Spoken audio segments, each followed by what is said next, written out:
నమస్తే. ప్రస్తుతం మనతో పాటు సీనియర్ జర్నలిస్ట్ జయదేవ్ గారు ఉన్నారు. ఆయనతో మాట్లాడదాం. నమస్తే సార్. సార్, కేటీఆర్ గారి పైన వస్తున్న ఫోన్ ట్యాపింగ్ ఆరోపణ ఏదైతే ఉందో దానిపైన నా పైన ఫోన్ ట్యాపింగ్ ఆరోపణ వేస్తే నేను న్యాయపరంగా వెళ్తా, కోర్టు వరకు వెళ్తా, అది ఎవరైనా సరే అని చెప్పేసి అంటున్నారు. దీని గురించి మీరేమంటారు? ఏమంటాం, ఎవరు కూడా ఒకవేళ వాళ్ళ హయాంలో జరిగిన రూట్స్ దొరికినా దొరకనంత వరకు ఇలా మాట్లాడతారు. దొరికిన తర్వాత ఏమంటారు, న్యాయమే గెలుస్తుంది అనుకుని ఇలా అనుకుని లోపలికి వెళ్తారు. మన కవిత గారికి కూడా అట్లాగే జరిగింది. ఆవిడ ఎక్కడ కూడా నేను తప్పు చేయలేదు, నన్ను అనవసరంగా ఎరికించారని కూడా ఎక్కడ మాట్లాడారు. న్యాయమే గెలుస్తుంది, ఖచ్చితంగా నేను బయటకు వస్తానని కూడా చెప్పుకునే వెళ్ళారు. ఇది గత ఏప్రిల్ నుంచి కూడా సంబంధం ఏదైతే మొన్న ఆగస్టులో కదా వెళ్ళారు ఆవిడ ఎంక్వైరీ, లాస్ట్ ఆగస్టులో. సో ఇది కూడా ప్రతిపక్షాలు స్వపక్షాలు అధికార పక్షం ముఖం మీద ఒక మొదటి జరుగుతుంటే ప్రయత్నం చేస్తారు. అయితే ఇప్పుడు కాంగ్రెస్ ప్రభుత్వం వచ్చిన తర్వాత ఏం జరిగిందంటే ప్రతిదీ కూడా డే 1 నుంచి కూడా ఎలా అయిపోయిందంటే ఎక్స్ట్రీమ్ లెవెల్కి వెళ్ళిపోతున్నట్టు అనిపిస్తుంది కాంగ్రెస్ పార్టీ. మీరు అంటే వీళ్ళు నిజంగా తప్పు చేశారా లేదా వాళ్ళు మరీ భూతత్వంతో వెలుగుతుంటే దొరుకుతున్నారా తెలియట్లేదు. కానీ అంటే ఇప్పుడు గుడ్డు ముందా పిల్ల ముందా అన్నట్టు కొంత పరిస్థితి. వీళ్ళు తప్పు చేస్తే వాళ్ళు అలా వెతుకుతున్నారా లేదా వాళ్ళ వెతకబట్టి వీళ్ళు తప్పులు దొరుకుతున్నాయో తెలియట్లేదు. ఫస్ట్ ప్రమాణ స్వీకారం చేయని 10 రోజులకే ఆ ల్యాండ్ పూలింగ్ విషయం వచ్చింది. ముఖ్యమంత్రిగా ప్రమాణ స్వీకారం చేసిన 10 రోజుల వరకు నాకే తెలియలేదంటే చూడండి వీళ్ళు ఎంత ఇదో ఎంత అవినీతి పరులు అన్నట్టుగా ముఖ్యమంత్రి గారు మాట్లాడారు. ఆ తర్వాత ఒక గ్రూప్ 2 ఎంప్లాయీ గురించి కూడా ఇలాగే ఆవిడ ఇంటి నుంచి వర్క్ చేస్తుందట, బట్ శాలరీ ఇస్తున్నారు. అది కూడా ఏ గ్రూప్ ఏ నోటిఫికేషన్ పడింది, మీరు ఎప్పుడు ఎగ్జామ్ రాశారంటే తెలియట్లేదు.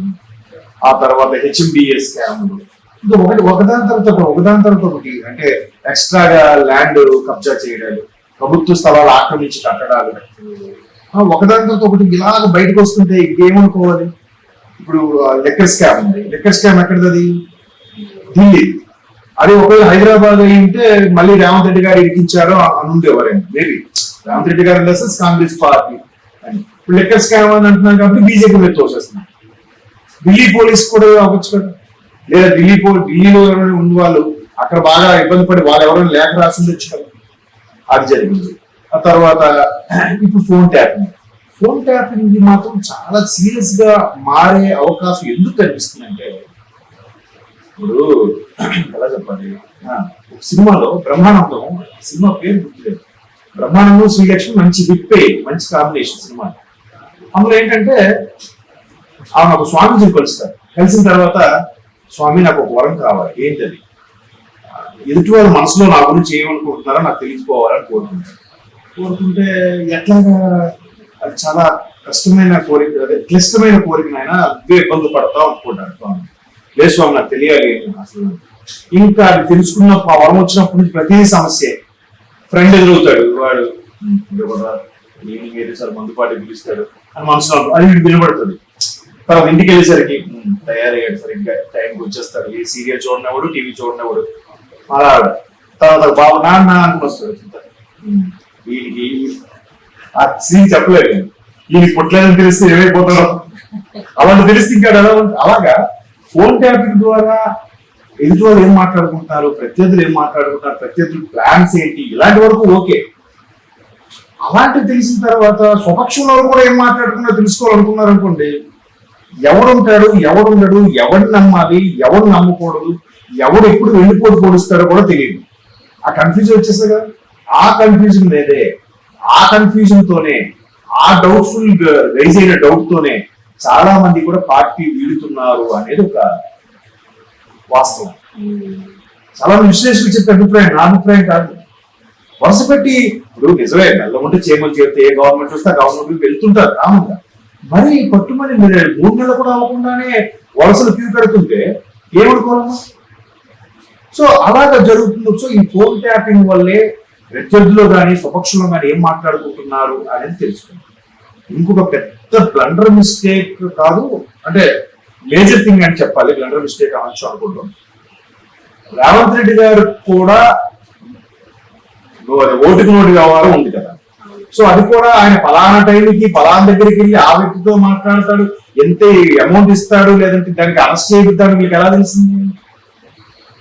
మేబీ అప్పటి నుంచి కూడా ట్యాపింగ్ వ్యవహారం ఉందేమో అనే డౌట్ అయితే ఉంది కదా. సో అలా ఉన్నప్పుడు ఒక ముఖ్యమంత్రిగా ఆయన ఎట్లాగైతే ఆయన ఇంట్లోకి వెళ్ళి గుంజుకొని వచ్చి అరెస్ట్ చేశారో అది ఇప్పటికీ మర్చిపోలేదు కదా ఆయన. మొన్న ఎవరో మీడియాకి ఇచ్చిన ఛానల్ ఇచ్చిన ఇంటర్వ్యూలో కూడా ఆ విషయం ప్రస్తావించాడు ఆయన. సో అలా ప్రస్తావించినప్పుడు అంతగా ఆయన నాకు హెల్ప్ చేసిన వాళ్ళని మర్చిపోను, నన్ను సీఎం కాకుండా చూడడానికి ఎవరెవరు ప్రయత్నం చేశారో వాళ్ళని కూడా మర్చిపోనని చెప్పాడు ఆయన. సో అలాంటప్పుడు ఆ వ్యవహారం ఆయన చాలా బాధపడింది. ఎందుకంటే ఒకరి కూతురు ఎంగేజ్మెంట్ ఏదో ఉంది, భార్య కూతురే కార్యక్రమం నిర్వర్తించేది ఎవరు? ఇంటి పెద్దగా, ఇంటి యజమానిగా ఈ నిలబడి చేయాల్సిన కార్యక్రమం ఆయన లేకపోతే ఎంత పెయిన్ ఉంటుంది. అవకాశం రాలేదు, ఇవ్వలేదు, కనీసం పంపించలేదు. అవన్నీ ఆయనతో బాగా నాటుకుపోయి ఉండొచ్చు. మనుషులమే కదా, సహజం. ఎప్పటికైనా ఈర్ష్య, అసూయ, ద్వేషాలు సహజం ఉంటాయి. పైగా ముఖ్యమంత్రి హోదాలో ఉన్నాడు. అంటే ఒకవేళ ఆ విషయం ఆగకపోయినా చుట్టూ తిరిగే ఫోన్ ట్యాపింగ్ అప్పటి నుంచి నడుస్తుందేమో అనే డౌట్ అయితే రైజ్ అవుతుంది. అలా రైజ్ అయినప్పుడు ఏమవుతుంది? ఖచ్చితంగా పీఠముడి బిగుసుకుంటుంది కదా. చూద్దాం. ఇది కూడా మరి కవిత గారు కూడా ఏమున్నారు, ఆగస్టు నుంచి కూడా ఆ సంబంధం రమ్మంటే నాకు మా పార్టీ ఇక్కడ కీలకమైన పార్టీ, నేను ఇక్కడ పార్టీకి ఉండాలి, లేదా నాకు చదువుకుంటున్న పిల్లలు ఉన్నారు, వాళ్ళ ఎగ్జామ్స్ ఉన్నాయి, వాళ్ళకి తల్లిగా నా బాధ్యత నిర్వర్తించాలి, గార్డియన్గా ఉండాలి, లేదంటే ఒక ఆడవాళ్ళ హక్కులు కాలు రాసే విధంగా మీరు ఎన్నిసార్లు రమ్మంటున్నారని ఇట్లాంటి ఎన్ని పెట్టినా కూడా వాళ్ళు పంపిస్తూనే ఉన్నారు. తర్వాత ఎంక్వైరీకి రమ్మని చెప్తున్నారు. ఇవన్నిటినీ చెక్ పెట్టాలనే ఉద్దేశంతో ఆవిడ సుప్రీంకోర్టు కూడా వెళ్ళారు. సుప్రీంకోర్టుకు వెళ్ళిన ఆవిడ ఎప్పుడైతే సుప్రీంకోర్టులో ఇంకా 2 రోజుల్లో వస్తుంది హీరింగ్ కనుక ఈ రోజు సాయంత్రం అరెస్ట్ చేసి తీసుకెళ్తారు స్పెషల్ ఫ్లైట్ లో. మరి 2 రోజుల తర్వాత సుప్రీంకోర్టులో హీరింగ్ వచ్చినప్పుడు లాయర్ ఎందుకు చెప్పలేదు? ఒక మహిళకి, పైగా ప్రజాప్రతినిధిగా ఎమ్మెల్సీగా ఉన్న మహిళని ఇంటికి వెళ్ళి మరి అరెస్ట్ చేసి గుంజుకొచ్చారు. ఇది ఎంతవరకు కరెక్ట్ అని లాయర్ మాట్లాడచ్చు కదా సుప్రీంకోర్టు. ఖచ్చితంగా సుప్రీంకోర్టు ముట్టికాయలు వేస్తుంది కదా. ఎందుకు మరి విత్డ్రా అయిపోయారు ఆ విషయం వస్తే? సో అక్కడ అందరికి క్లియర్ కట్ ఏదో సంథింగ్ ఇప్పుడు గట్టిగా మాట్లాడితే అందరూ చేస్తారు, అందరూ చూస్తారని తెలుసు అందరికి.